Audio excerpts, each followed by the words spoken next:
Cook with Kailash આજે આપણે છોલે પુલાવ બનાવીશું। તેના માટે મેં કુકર લીધું છે। કુકરમાં મેં તેલ નાખી દીધું છે 2 ચમચી। તેની અંદર આપણે થોડું જીરું નાખીશું।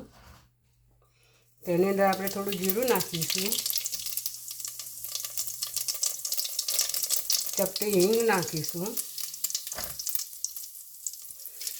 2 તેજ પત્તા લીધા તે નાખીશું। લવિંગ 5 લીધા છે। તજના 2 ટુકડા મોટા લીધા છે। 2 મોટા મરચાં લાલ લીધા છે। તેને આપણે હલાવી દઈશું। ગેસ ધીમો રાખીશું। તેની અંદર મેં 1 શિમલા મરચું અડધું લીધું છે, અડધું કેસરી મરચું લીધું છે, 1 ડુંગળી લીધી છે અડધી, તે નાખીશું।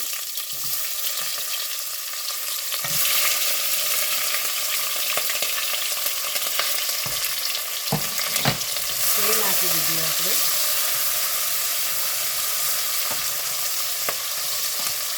બરાબર આપણે હલાવીશું।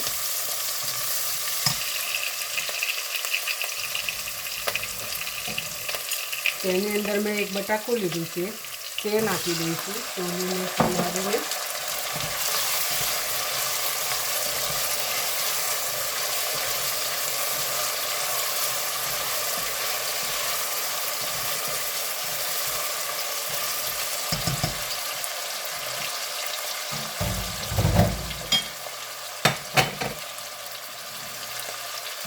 તેને આપણે થોડીક વાર ચડવા દઈશું।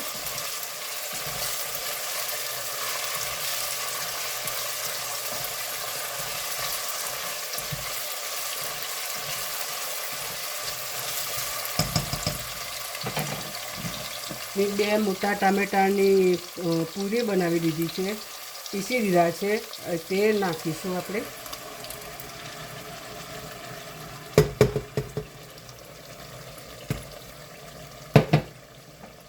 ટામેટાને આપણે પીસી દેવાના। 2 મોટા ટામેટા લીધા છે, તેની અંદર લસણ 4 કળી લસણ, 2 મરચાં નાખીને પીસી દીધું હતું। અને પછી આપણે તેને ગ્રેવીને થવા દેવાની છે।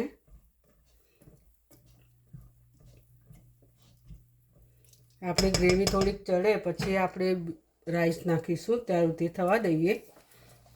10 મિનિટ રહીને આપણે જોઈ લઈએ।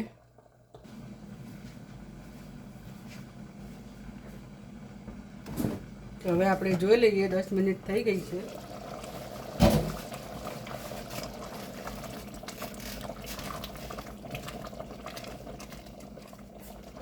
આ રીતે આપણે હલાવતા રહેવાનું છે। ગ્રેવી આપણી થોડી જાડી થાય પછી આપણે અંદર રાઈસ નાખીશું। હજુ 10 મિનિટ રહીને આપણે જોઈ લઈએ।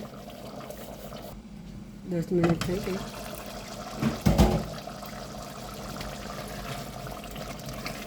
વચ્ચે મેં 1 વખત હલાવ્યું હતું। તેની અંદર મેં અડધી વાટકી વટાણા લીધા છે, ફ્રોઝન છે, તે નાખું છું।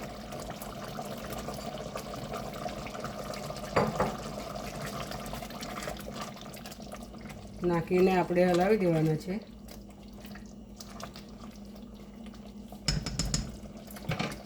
તેની અંદર આપણે મસાલો કરી દઈશું।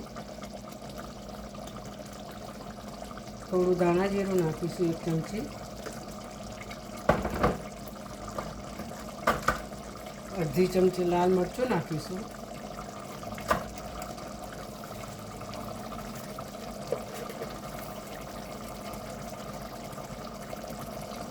સ્વાદ અનુસાર મીઠું નાખીશું।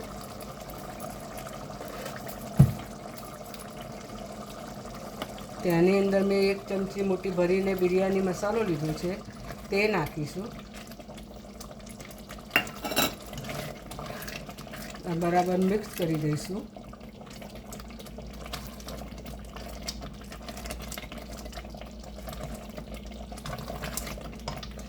તેની અંદર આપણે 1 ચમચી મરચું નાખીશું। 1 ચમચી મરચું નાખીશું। લીલું આદું મરચાં છે વાટેલા, તે નાખીશું।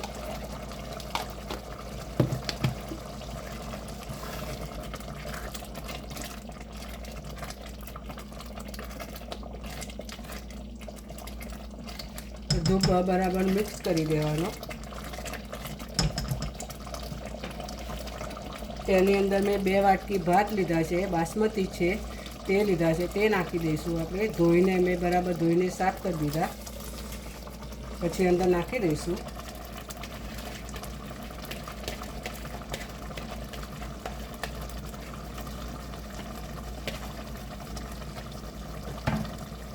તેને બરાબર હલાવી દઈશું.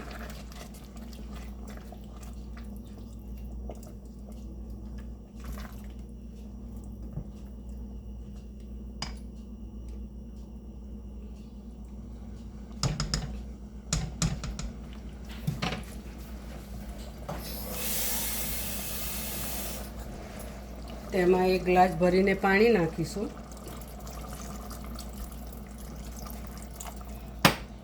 જોવાય એમ નાખીશું આપણે.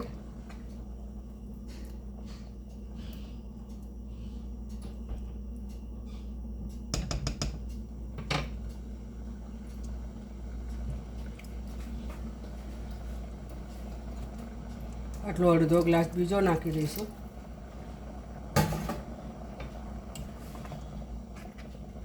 તેને બરાબર મિક્સ કરી દેવાનું.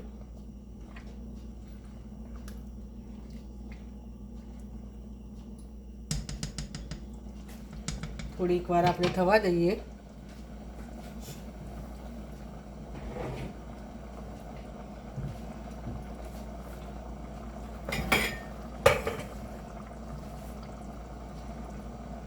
આ રીતે આપણે મિક્સ કરી દેવાનું.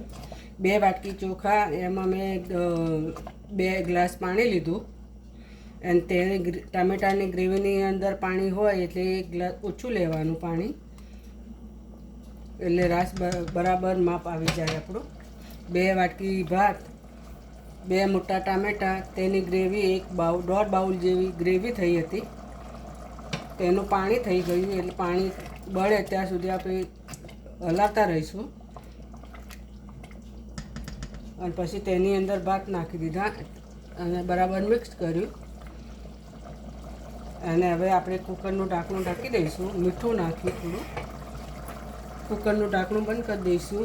4 સીટી આપવા દઈશું આપણે. 4 સીટી વાગે ત્યાં સુધી આપણે થોડી વાર રહીને જોઈ લઈએ. હવે આપણે જોઈ લઈએ. કુકર ઠંડુ પડ્યું છે, ખોલીને આપણે જોઈ લઈએ.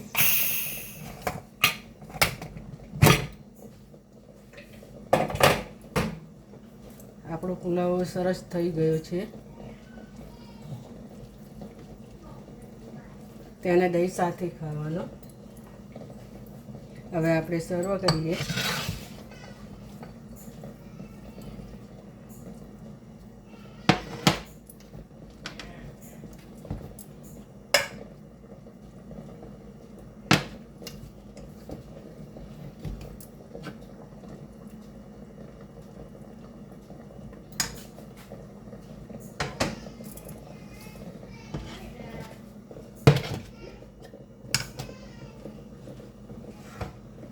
હવે આપણે આ દહીં સાથે છોલે પુલાવ સરસ લાગે. તમે પણ બનાવજો અને પછી મને કહેજો. ફરીથી મળીએ નવા વિડીયોમાં. ત્યાં સુધી બાય બાય. મારો વિડીયો લાઈક કરજો, શેર કરજો, સબસ્ક્રાઈબ કરજો. ફરીથી મળીએ નવા વિડીયોમાં. ત્યાં સુધી બાય બાય.